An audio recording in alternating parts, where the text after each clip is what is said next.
Don't forget that watercolour dries 50% lighter than when you put it on.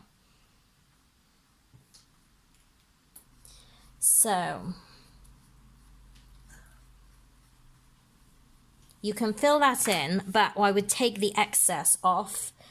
So what I want you to not make it though is patchy and stripy. So you're giving the impression. So you've got like a little triangle of blue here, some little streaks here, and then this, I'm going to take that off.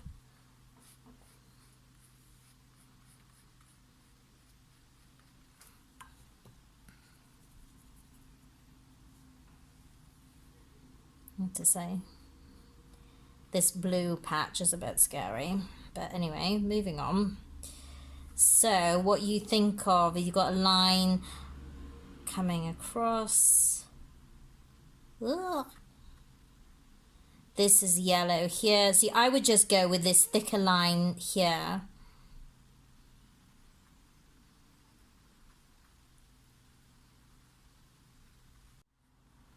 You see that is actually still bleeding into there, so that's okay. And you've got this diagonal going across, and you've got this coming here. I wouldn't do too much.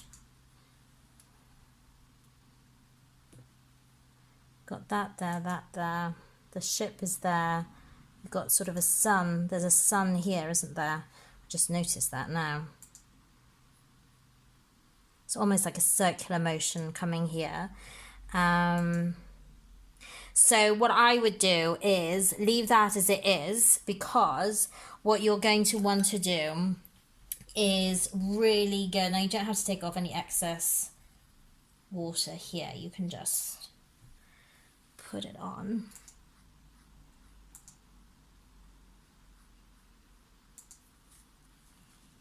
Be careful of the ships, don't go over that. Eek.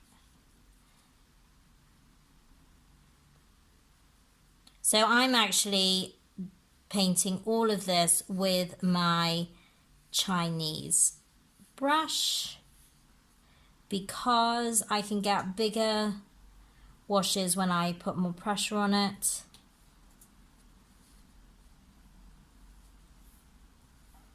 And a point. So when you're holding a Chinese brush, you can go across like that and you get bigger strokes, or you can hold it here down to get that point. It actually adds like an inkwell. Don't know whether to go across that boat, actually I might. And the closer you get to the ship, the smaller and lighter the touch, the lighter the lines. Thicker lines down here. Oh, there's a bit of blue in here as well. Oh well.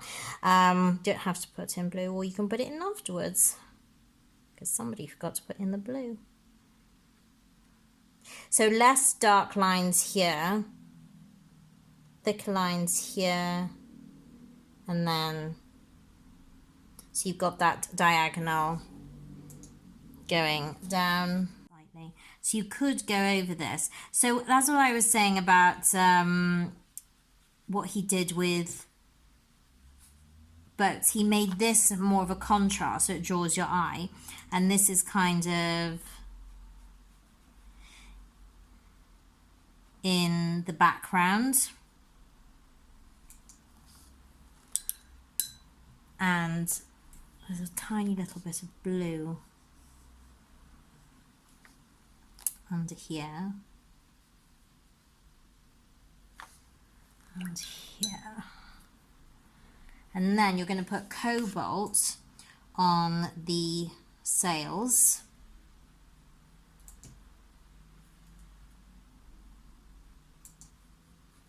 So you're going to fill that in with Cobalt. Don't put any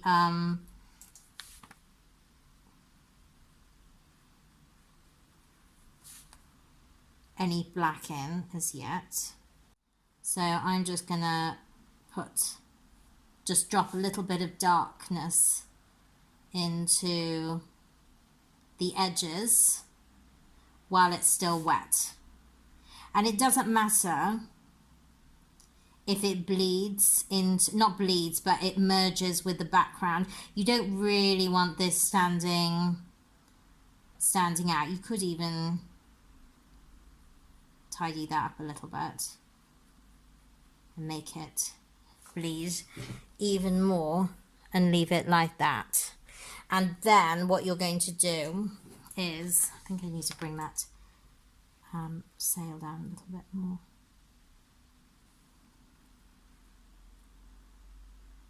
I wouldn't be too, oh, I got a smudge there. It actually looks like the two people. Maybe I did that without thinking. Okay. And little strokes. Just be careful that the longer the stroke is on the foreground, but little strokes going away. Like that. Oh, I forgot. And there's a little tiny...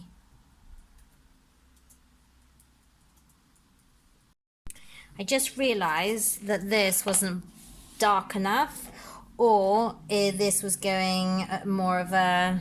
it was thicker here. So I've just put on another layer of black. Do be careful with the black or your mix, because you're going to have a, you know, there'll be different pigments. What I would actually say is take a damp brush while this is still wet. See if I can do this or not. And just very gently go across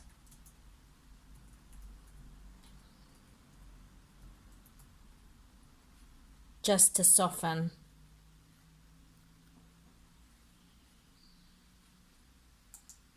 And so, and I think, so I'm happy with that now. So that's going to be much darker. It's pushed the, brought the ships forward and the sky back. So, and I went over. But also I would take on board that I actually did this in layers. That's the third layer of colour I've actually put on. Because I was a little bit, I'm not going to lie, I was a little bit nervous about putting such a dark colour on. None of us are really used to doing that. Well, most of us aren't with watercolour.